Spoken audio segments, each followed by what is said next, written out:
The National Audit Office is listing a record $400 million government grant for the Great Barrier Reef's protection as a potential target for inquiry. Critics, including Labor, are questioning the process used to allocate the money to a small charity.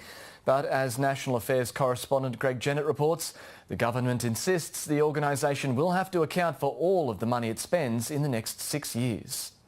Prized for its pristine ecosystem. Bleached and battling runoff from the mainland, the reef's still a $6 billion tourist asset. Your passport to the underwater world.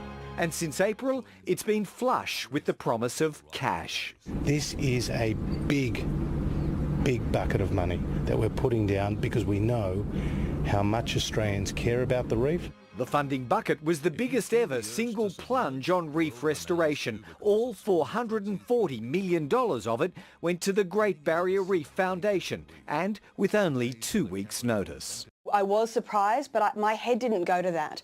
It really went straight away into the planning. The decision to grant the money to the small foundation, backed by some of Australia's biggest corporate donors, had been made at a meeting between its chairman, the Prime Minister and his Environment Minister. The foundation is a very reputable organisation.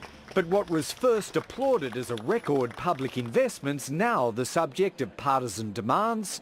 I think the money should be returned. We've already said that. Claims of scandal in its process. If we had a National Integrity Commission such as Labor supports, this matter would have been referred to it very quickly to get to the bottom of it. And vehement denial. There's a 100-page detailed partnership agreement.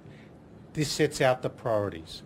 This sets out the governance. Whatever the genesis of the arrangement entered into back in April, the Environment Department has told the Senate the full deal, signed off with the Foundation in June, complies with all government rules for grants and will be regularly monitored.